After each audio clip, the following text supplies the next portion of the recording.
But I'm thankful for what God did last week. I really want to encourage you. If you have not watched or listened to last week's message, you need to listen to it. It's the most important message of 2024. It's the most important message of 2024. In fact, from a themed perspective, it's the most important theme probably of these last 5 years. And so I want to encourage you to go back. It's called Men of Legacy, and women, you're not excluded. It's for you as well. In fact, it's funny because I got more feedback from the women last week than I did the men. It's like, hey, yeah, thank you. I don't know what it was, but honestly, I really encourage you to go back and listen to it. Please, I know it will strengthen you. I know it will encourage you. Where are we at with the lights here? Are we getting the lights on, or what's happening here? I can't see, so I can't tell if anybody's doing it. Last Saturday night, I had a dream, and I shared this briefly with everybody in context to what I was talking about last week. But last Saturday, I had a dream, and in the dream, God spoke very clearly to me, and he said, you can do a lot more with a little than you can with a lot in the kingdom. Very clear. Let me say it again. You can do a lot more with a little than you can with a lot in the kingdom. Now, that doesn't make logical sense, because if you have more, you can do more with more. But spiritually speaking, it makes a lot of sense, because in the kingdom, everything's upside down.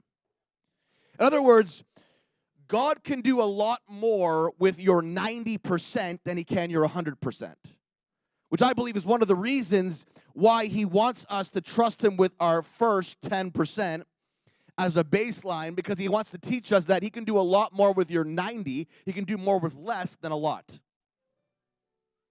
That when you trust him with your first, when you trust him with what matters to you, he can take that and he can multiply it. Where the world says, no, you can do a lot more with 100%. No, I can do a lot more significance. I can do a lot more in the kingdom with 90%. I can do a lot more in the kingdom with 1% by faith than I can in 99% of what I have.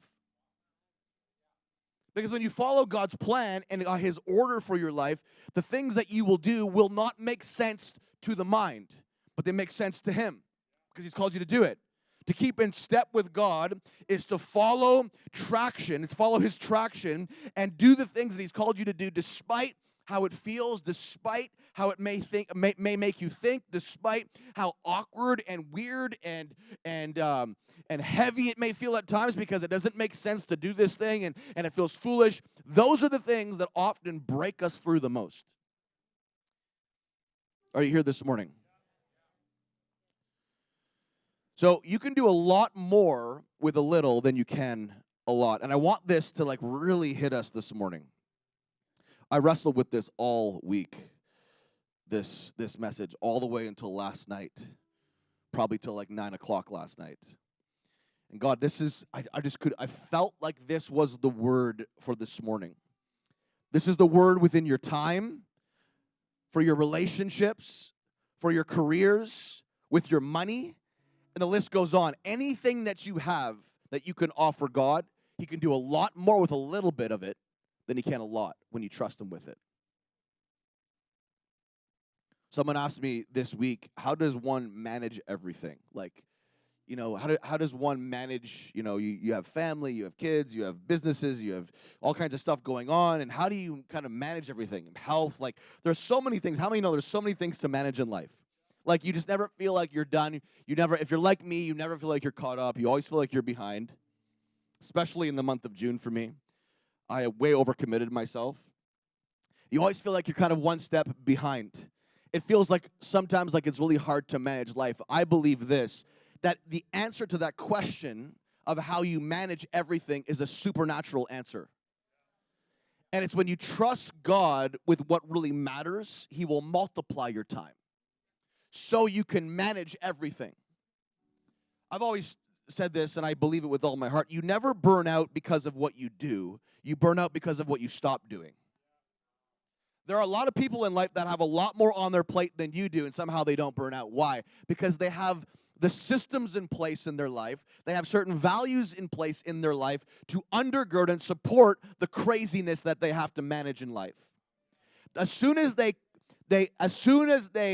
bypass those systems, as soon as they bypass those values, all of a sudden now, all the things that you're doing becomes too much. I knew of somebody who, planted 10,000 churches. And somebody asked her one day, how do you manage an oversight and how do you manage that kind of sort of massive organizational commitment? How do you manage that? And she said, I pray 4 hours a day. I get up at 4 in the morning and I pray 4 hours a day every morning. It doesn't make sense, but here's the thing. When you trust God with what matters, your time, and you put God first in your life, He multiplies time so you can manage the unmanageable. And so many people, when they burn out, they want to blame the thing. It wasn't the thing. It was the bad choice you made while you were doing the thing to not manage the thing properly because you compromised your values and what mattered, your core, your spiritual core. You compromised that, and so your body couldn't handle the weight. It's like if you don't work on your core and physical exercise, eventually things won't work properly. You won't be able to bear under the weight. You got to manage the things that really are important so you can bear under the heavy weight that is on your life. Because here's the thing. In God, God will always give you more than you can handle. People take that scripture out of context. God will never give you more than you can handle. And temptation, certain areas, in the context, physical persecution, very different. God will always give you more than you can handle in life to bring you to the end of yourself so you find the beginning of Him every time. He'll bring you to the end of yourself so you realize you can't do it, it's impossible. Then God's like, exactly, way to go. I've been waiting for this moment. Now trust me. I can't manage my finances. Great. Now trust me. I can't manage my marriage. Now great. Now trust me. I can't manage my family. Great. Now trust me. I've tried all the things. I've checked off all the boxes, done all the coaching, done all the mentoring, paid all the money to get all the executive level coaching. But at the end of the day, I still can't do it. Okay, trust me now. With the basics, when you trust God with the basics, all the good things that you've been waiting for, trying to get with all the coaching, all the stuff, now will work. Because you're putting God first in all the things that really matter. So I believe it's a supernatural answer. And I believe this, God is preparing us to cross over. He's preparing you to cross over. He's preparing you, He's preparing us, I believe. The book of Deuteronomy, we've been in this. We haven't really been in it, but we've kind of been in it. We've been talking about it the last 3 weeks. We haven't camped in it necessarily, but we have been referencing it the last 3 weeks. Deuteronomy is a preparation book. It's a book that has 34 chapters. It kind of recalls the journey through the wilderness. Their location is in the plains of Moab. They're right across from Jericho. They're looking in. It goes through the whole recalling of the 10 Commandments. It's a book that is preparing Israel to cross over. It's a book where Moses dies and he appoints Joshua. Most scholars believe that Moses wrote the majority, if not all, of the book. And so this book is it's like a blueprint that when you get into the promised land, this is what you need to do. This is what you need to prepare for. It's an instructional one. Okay, it's an instructional book. And I want to dive into chapter 7. Chapter 7. Now keep in mind, this book was written near the end of the 40-year period, okay, of wilderness living. It's recalling everything that had happened and preparing Israel, the people of Israel, to transition, even without Moses, the writer himself. And in chapter 7 of Deuteronomy, he really speaks to the littleness of Israel. Everyone say little. Remember, you can do a lot with a little. A lot more with a little. It's very important we get this. Israel is like little in comparison to all the things they're called to do. In comparison to the resistance and the opposition they're called to come up against. Israel is small. Small in stature and small in power. Small in numbers. Okay? Small and even considered weak. And in Deuteronomy chapter 7, God calls Israel, little weak Israel, to conquer and wipe out 7 nations. That's a big deal. That's a big task. Imagine that. Imagine that. You and your group of people are called to wipe out 7 whole nations. And he says in verse 2 of chapter 7, when the Lord your God hands these nations over to you, and you conquer them, you must completely destroy them, make no treaties with them, and show them no mercy. And I want you to think about it in like your own life right now. The things that God's called you to conquer, things that God's called you to overcome, the things that he's called you to take ground in, he's saying, listen, don't let there be any residual or evidence of a relationship with that old thing you conquered. Deal with it. Paul says, let there be no hint of sexual immorality among you. No hints.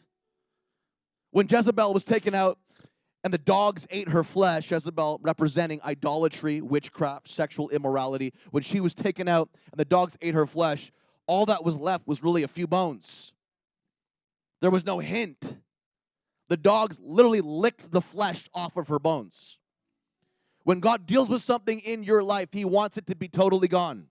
No residual lasting remnant of it. And he says in verse 3, you must not intermarry with them. Do not let your daughters and sons marry their sons and daughters, for they will lead your children away from me to worship other gods. You know what we've married in our culture? The educational system. We've married a narrative that's not true, an anti-biblical narrative in our culture. We've let our kids marry that system, and then we wonder why they go and turn and worship other gods. The culture we live in right now is trying to get generations to marry things that they're not called to marry in the Spirit. So they produce things they're not called to produce in the Spirit. Whatever you align yourself with, you marry in the Spirit, and thus you will produce a byproduct of that thing that you marry. Whatever you intersect with in life, whatever you align yourself in life with, you will produce some form of that alliance in your life. It says this, then the anger of the Lord will burn against you, and he will quickly destroy you. Verse 5, this is what you must do. You must break down their pagan altars and shatter their sacred pillars, cut down their Asherah poles and burn their idols. Now, fast forward over here to verse 7 to 8. I'm not going to read the whole chapter. The Lord did not set his heart on you and choose you because you were more numerous than other nations, for you were the smallest of all nations. God delights in choosing the small. God delights in choosing the inconspicuous, the isolated. God delights in choosing the unqualified. God delights in choosing the untrained. God delights in choosing those that have nothing but have a heart. They may not have nothing here in the hands, but they have a heart. God delights choosing the small, the little, because he can do a lot more with a little than he can a lot. Ask yourself, what little do I have right now in my life? Maybe I don't have the skills. Maybe I don't have the big job. Maybe I don't have all the money that I'd like to have. I don't know what it is for you. Ask yourself, what little do I have? Let me tell you this. Let me give you a promise this morning. God is saying to you, listen, if you trust me with that little, I can do a lot more with that than if you were to have that a lot that you're looking for. Now, the amazing thing about the kingdom is that when we use a little, it becomes a lot. But then that a lot, as we grow in grace, still becomes little. Because we always know there's more. See, in the kingdom, God never allows us to get to a place where it feels like a lot if we're living a sacrificial life. It will be a lot, and there will be abundance, but our perspective of, hey, I'm still called to trust you, and so God's still going to multiply me, and if I trust God with my little, even though it's a lot to some people, because listen, you're a lot right now may be a little to somebody else. It's all about our perspective. But the principle is still the same. God can still do a lot more with a little than he can a lot. You are the smallest of all the nations. Rather, the reason why I chose you and set my heart on you is because the Lord loves you. He was keeping the oath he had sworn to your ancestors. That is why the Lord rescued you, such a strong hand from your slavery, from the oppressive hand of Pharaoh, king of Egypt. Now go to verse 17. Fast forward to verse 17. Perhaps you will think to yourselves, how can we ever conquer these nations that are so much more powerful than we are? This is like the great resistance that we all have. Like, I only have a little. How can I do such great things with such little?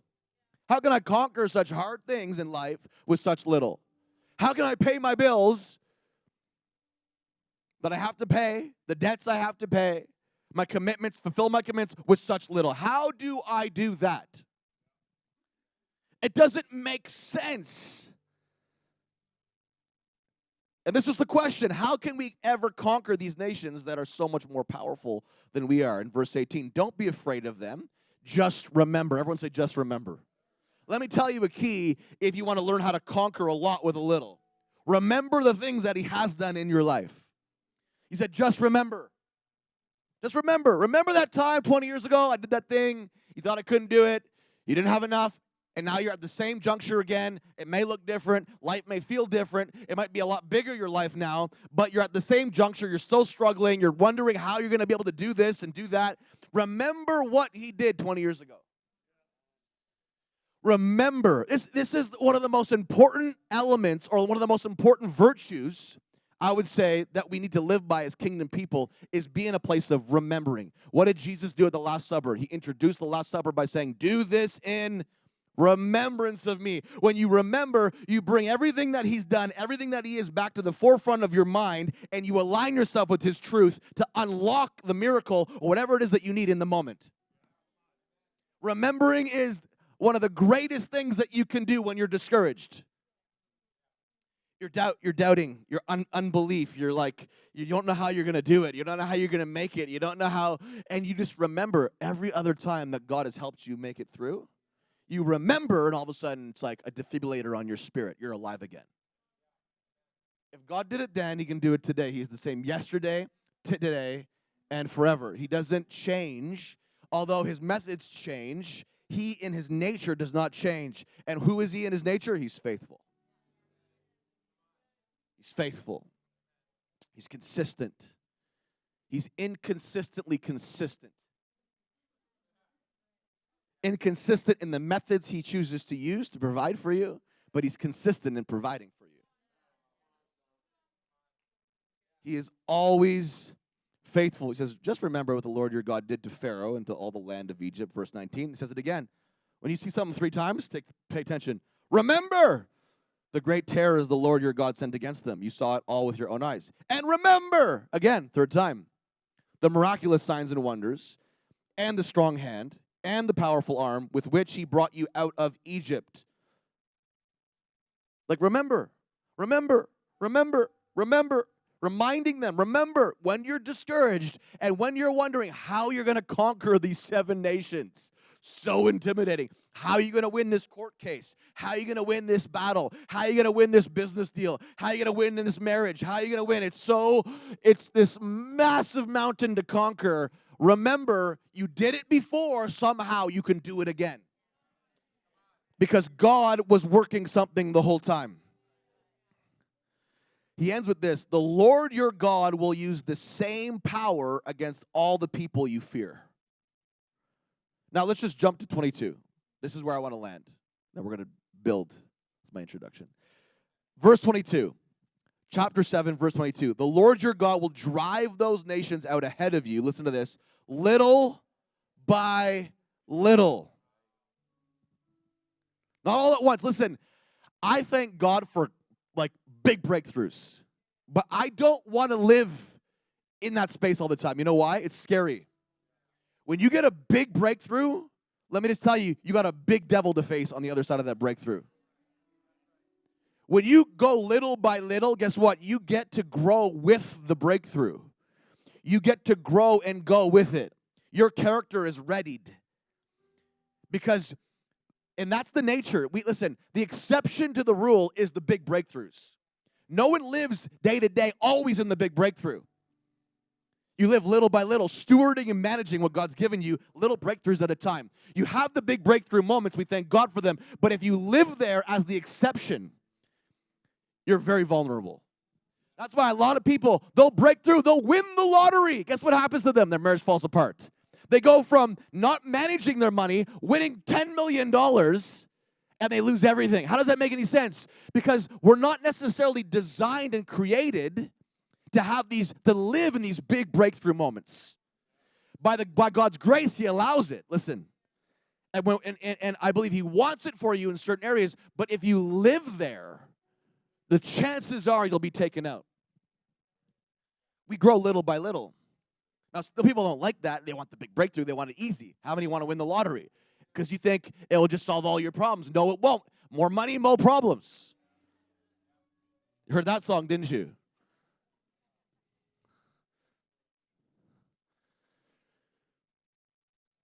The Lord your God will drive those nations out ahead of you, little by little. You will not clear them away all at once. Otherwise, listen to this. The wild animals will multiply too quickly for you.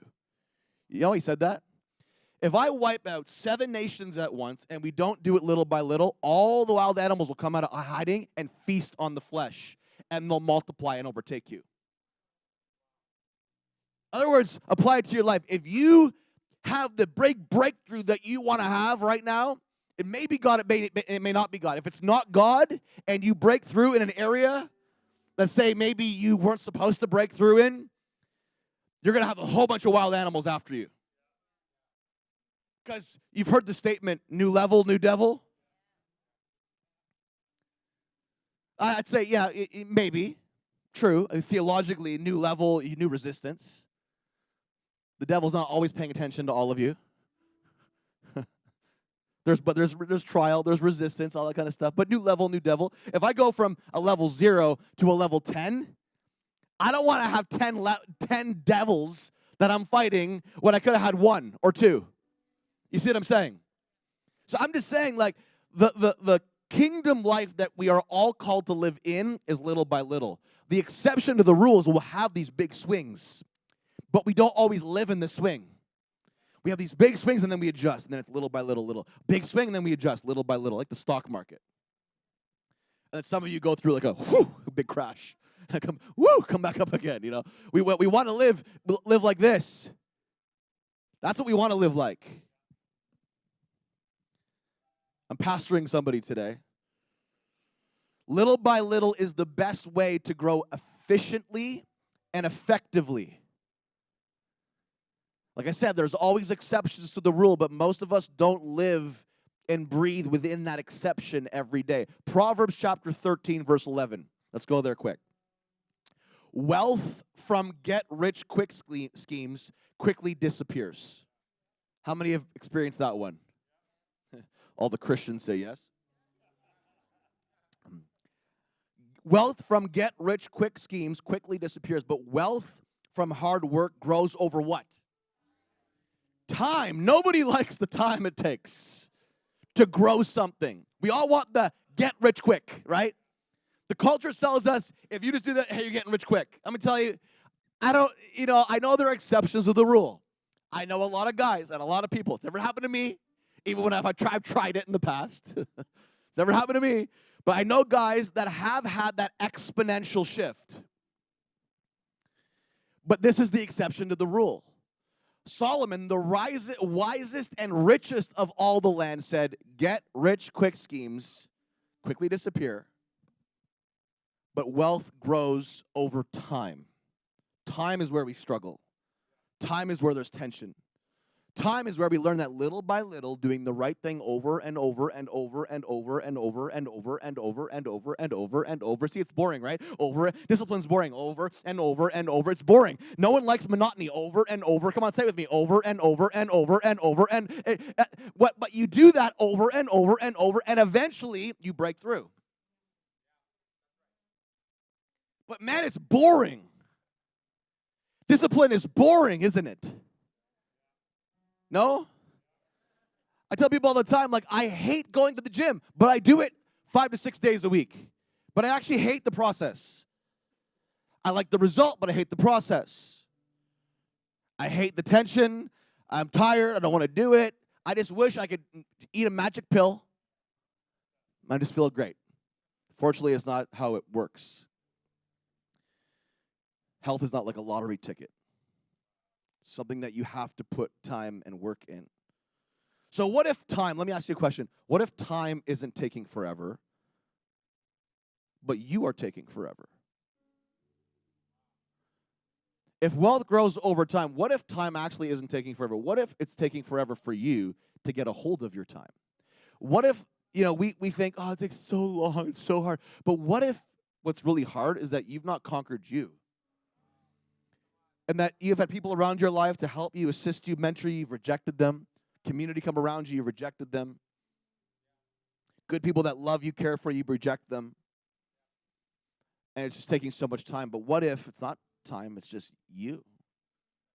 And what if you just owned you? I think the biggest devil we fight is us often. There isn't that many devils in the world, let me just tell you, that there's 10,000 for each of you. No. There isn't that many that are paying attention to you, and we think everything's a devil. I do believe that there's a lot of that, for sure. But sometimes the greatest devil is just the devil inside of you, and it's just your own limitations, your own decisions, and your own stupidity manifesting every day. Foolishness. I said last week, we either build a legacy on wisdom or a legacy on foolishness. What's the starting point?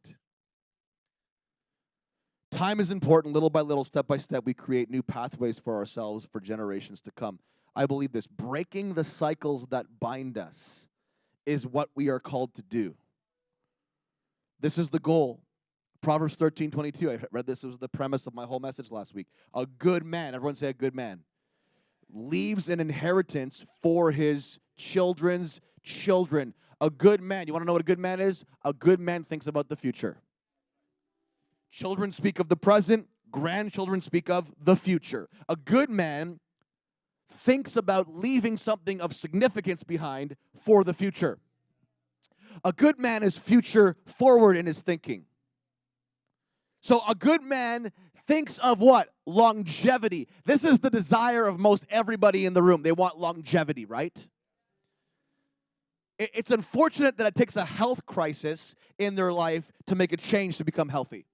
It's unfortunate that it takes a mental crisis in life to change for a spiritual enlightenment. It's unfortunate that we need a crisis in our life to initiate things that matter. Isn't that unfortunate? It's unfortunate that Steve Jobs sat on his bed and some of his last words were basically like, what did I do all this for? Yeah, I'm the man, but what did I do all this for? My kids don't like me. I don't have what did I do all this for? It's unfortunate it takes a cancerous crisis to bring people to a realization of what really matters. But that, unfortunately, is the reality for so many people. But if we had longevity in our thinking, we would put all the values that really matter to help us live long and healthy in all areas of life now, not just when crisis hits. Because a good man, a good woman thinks about the future. Are you hearing this? To leave the legacy we are called to leave is to break the negative cycles from a previous generation. One generation divorces, the next is susceptible. How does one break it? Making a habit to manage the little decisions, the little moments, day by day. One generation struggles with addiction. The next one is susceptible. How do they break it? One day at a time, managing their environment. The list goes on. One cycle breaks, a new cycle begins. Little by little, write this down. Little by little breaks the cycle. Write that down. Little by little breaks the cycle. Stop waiting for the one big breakthrough. I'm not saying don't pray for it, but stop waiting for it and do the little things now to prepare yourself for the big breakthrough. Because I believe, people don't like that word breakthrough for some reason. Our whole life is a series of everyday breakthroughs in our mind, in our heart. Little by little breaks the cycle. If you don't deal with the little will end up dealing with you all the time. You know what Solomon said in Song of Solomon chapter 2, verse 15? Catch us the foxes, the little foxes that spoil the vines, for our vines have tender grapes. The little things are after your tender grapes. And the way they attack your fruit is to attack the vine. The little foxes destroy the things that matter in your life. We think of not the big things, the giants. We think of the giants. The giant, it's the government. It's the principality of the air. We have all these things. Yeah, okay, sure. But at the end of the day, it's the little things that take you out. If you can manage the little things, you'll be able to handle the big ones. If you can manage the lion and the bear when no one's looking, you'll manage Goliath when everyone's looking. Let me say it again. If you can manage the lion and the bear like David when nobody was looking and watching, you will be able to manage Goliath when everybody is watching. That's why it's so important to catch these things in our life, manage the little by little, break the cycle. Is this speaking to somebody? I can feel the spirit of wisdom on what I'm saying right now. It's rearranging someone's thinking in the room right now. The little things cause challenges, cause temptations, cause corruption to rise in our lives, kind of like leaven. You know what leaven is? In modern terms, yeast. A substance that is added to dough to make it ferment and rise, right? It's like a fungus, a single-celled fungus, that when it's added to the dough, it promotes fermentation. It starts to bubble. It allows the bread to rise. Well, Paul likens and talks about leaven many times. Jesus talks about leaven many times. It's the little things in life that cause things to rise in our life. The little things that get in that corrupt the whole thing, whether good or bad. Paul speaks of this in 1 Corinthians chapter 5, verse 6. He says, a little bit of leaven leavens the whole lump, speaking of sexual immorality. A little bit of sexual immorality that gets in somewhere will eventually corrupt the whole. Speaking of the body, a little bit getting in will affect the whole.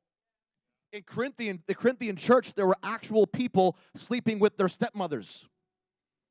And so he was rebuking them, saying, a little bit of leaven, guys, of sexual immorality will leaven the whole lump. It will corrupt the whole. Get it out. Deal with it. Get rid of it.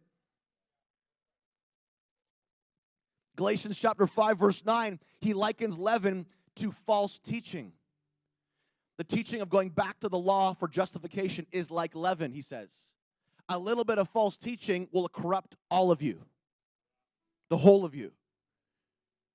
You listen to the wrong thing over and over and over again, it will get inside of you and it will corrupt you from the inside out. A lot of us have a lot of bad BS in our life, bad belief systems. It's bad BS. Bad belief, like just wrong belief systems, false teaching that somehow we've let into our lives that has created a belief system, that's created an experience that's a false one. A lot of us are living a false experience. A lot of us are living not healed because we don't believe healing's for us.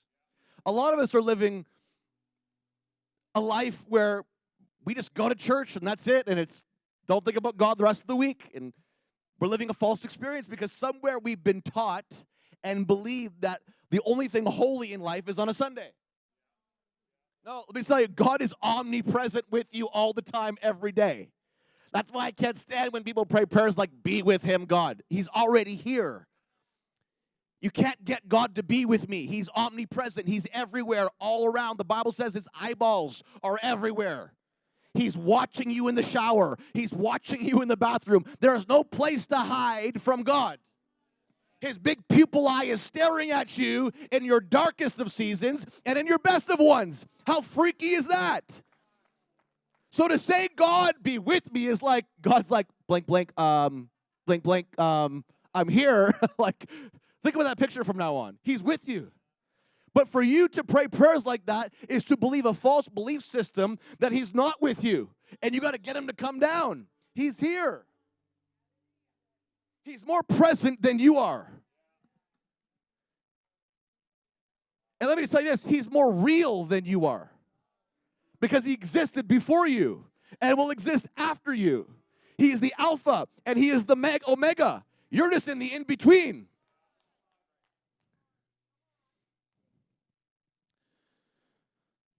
Don't ever forget that little by little good things take place or bad things take place. If you want to break the cycles of breakdown, you must break through every day in managing the little things, little opportunities, the little choices.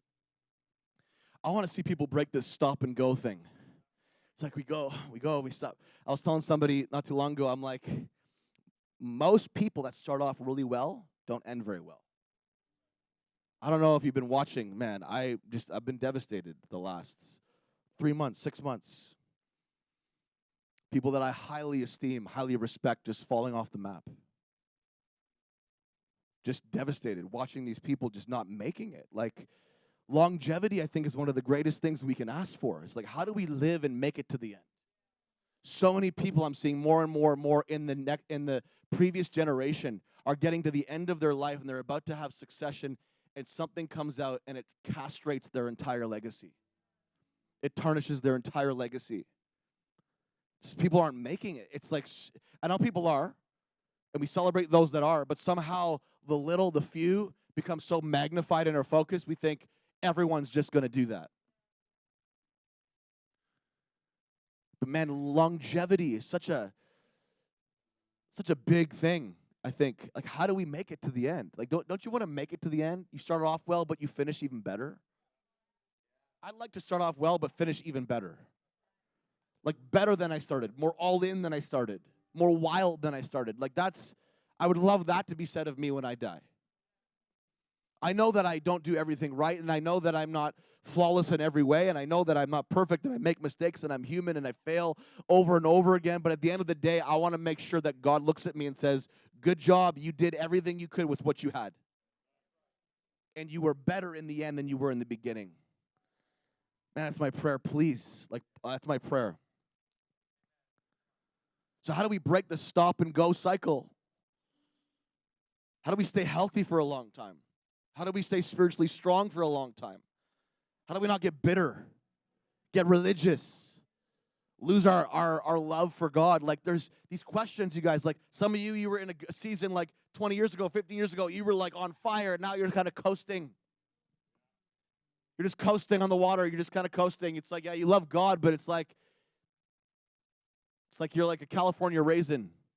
You're kind of shriveled up a little bit in the spirit. How do I grow wealth and maintain it? Like, how do I grow wealth over time and not lose it all? How many have seen people lose everything? Like, kingdom looks like wealth grows over time. It does not look like it grows over time and then you lose everything and rebuild and then lose everything and rebuild. That's not God's plan for you. That's the enemy's plan for you. That's the enemy's plan for you. That's the enemy's desire for you. To get you to go here and get you to go here, get you to go here, get you to go here. Now, I get there are things that happen in life.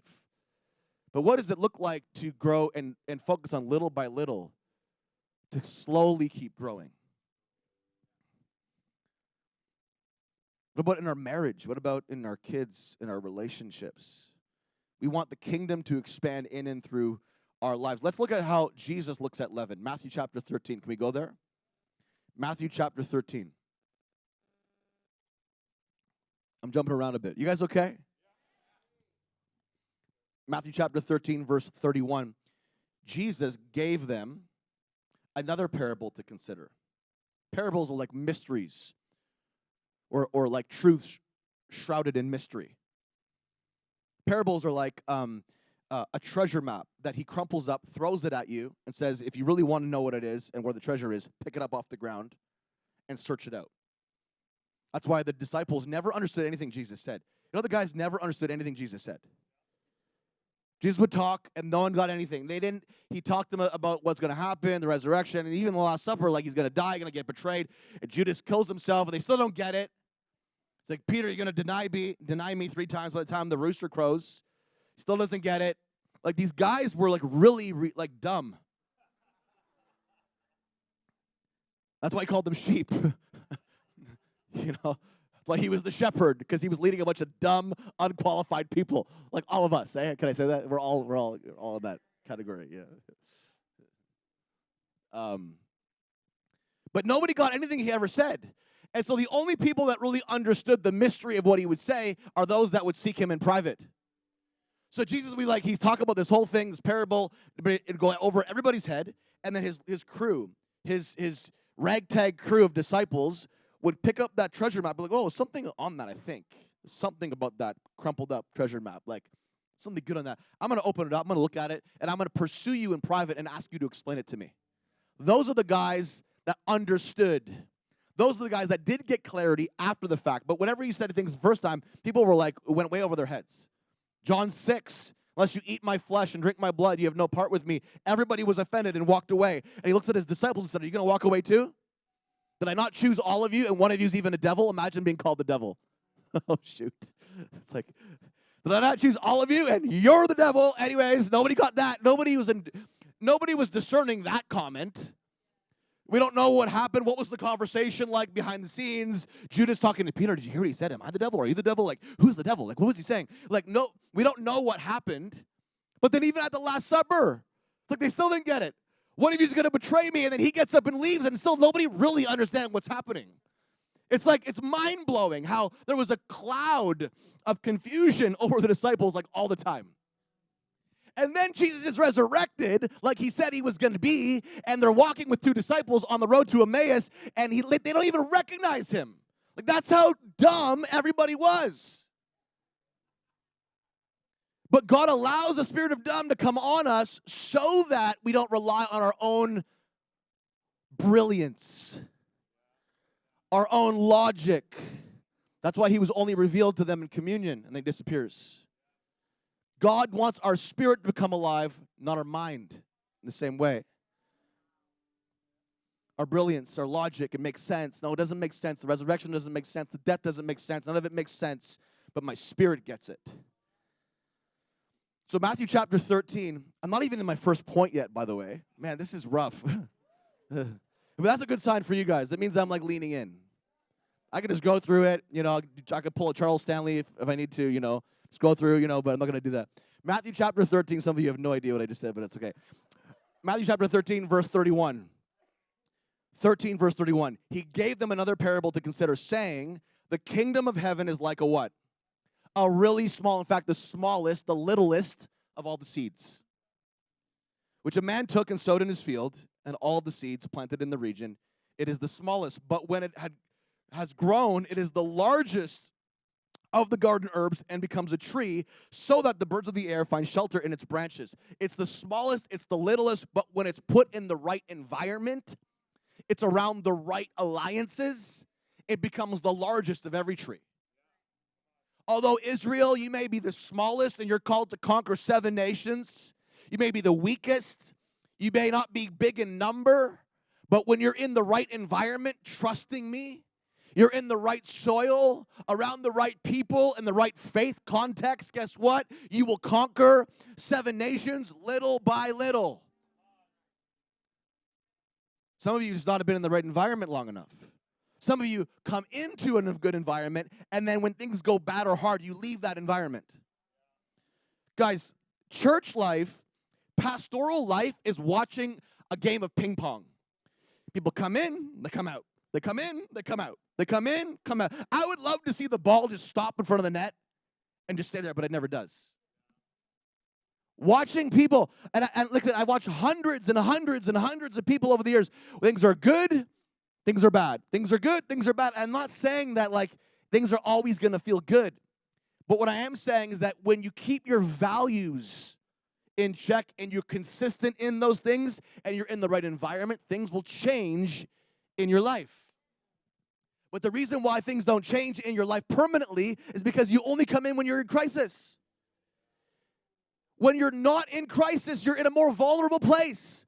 It's really easy to know your need when you're in crisis.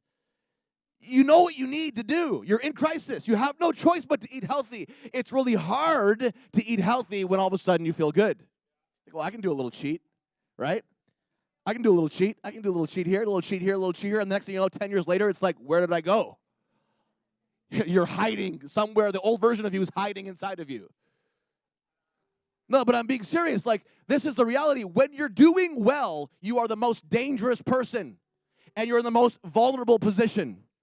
When you're in crisis, it's so easy to know what you need to do.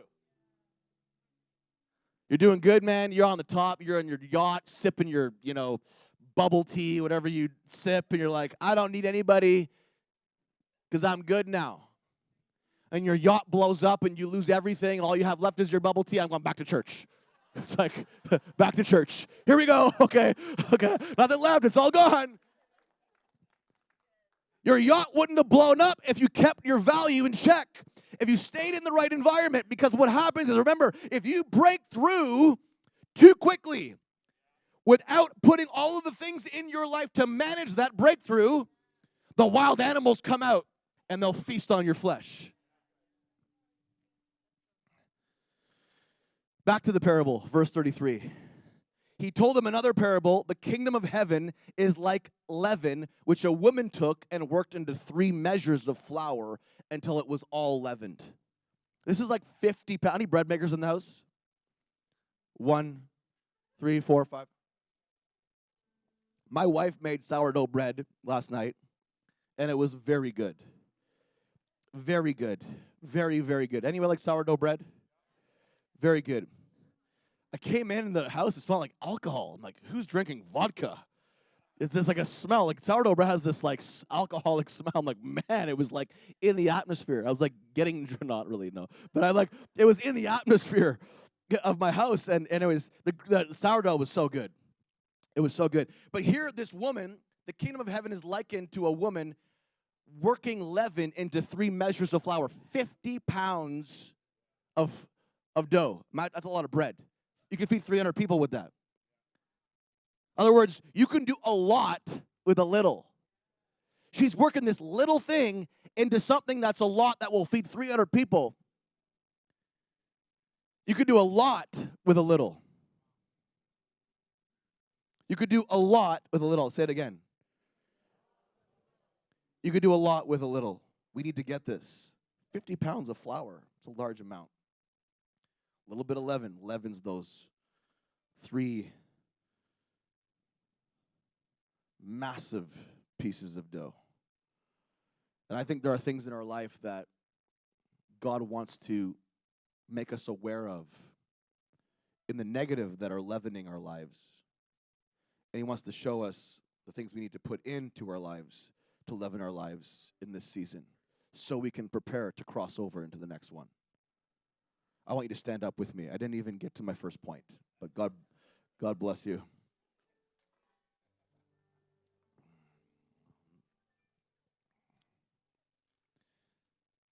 I want to close with one last scripture before you leave. I want to close with one last scripture. And it's out of Luke chapter 16, verse 10. And this is for somebody in the room right now because you're about to move into a promotion. There's somebody that's about to move into like a promotion. It says, the one who faithfully manages the little he has been given will be promoted and trusted with greater responsibilities. The highlight here is faithfully manages a little. When no one's looking, you're consistent. When no one cares, you're consistent. When no one shows up, you're consistent. When you don't feel like it, you're consistent. When you've lost all motivation and all inspiration, you're consistent. The one who faithfully manages the little he has been given will be promoted and trusted with greater responsibilities. But those who cheat with the little they have been given will not be considered trustworthy to receive more. I want to be trustworthy to receive more. How about you? Just lift your hands just for a second because I feel like in this room right now there is a cycle that's breaking. And it's a cycle of complacency. Some of you have been living complacent in your faith. Some of you have been living complacent in your relationships. Some of you have been living complacent in your finances. Some of you have been living complacent in your marriages. Some of you have been living complacent in how you parent. Some of you have been living complacent in how you grandparent. Some of you have been living complacent in the way you manage your responsibilities at your work. You're just going through the motions. That is not your inheritance as a kingdom person. That is not God's plan for you as a kingdom person. God says if you can manage the little that you've been given consistently, you will be promoted. Greater responsibilities will be given to you. And I believe there's people in this room this morning that need to hear this because you've let life just kind of cause you to coast. You don't like your job. You've lost passion for your job, passion for what you do.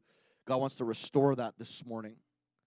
But the greatest decision that you can make this morning is to be all in your relationship with Jesus. Maybe you're complacent. You've been coming to church. You've been around religion, around church for a long time. Someone invited you out. You don't know what would happen to you if you were to die today. Let me just tell you, the best decision you'll ever make is in this moment, and that's saying, I'm all in. I want a relationship with Jesus. I accept that you died on a cross for me to set me free from myself, to set me free from sin, to set me free from sickness and disease. I receive your forgiveness. I confess that you are Lord, that you are God over my life. I believe that you raised from the dead on the third day to raise me to new life. That's the most important thing you'll ever do and say in your life, is to align yourself with that truth. But it's the beginning, only the beginning of a relationship, the beginning, the starting point. Maybe that's you today. I want to encourage you, make that decision today to say, I'm all in. I don't want to live complacent. God wants to break this morning a cycle of complacency, a cycle of always second-guessing everything, a cycle of unbelief, a cycle of doubt in your life, a cycle of fear right now in your life, a cycle of lack in your life. He's breaking it this morning.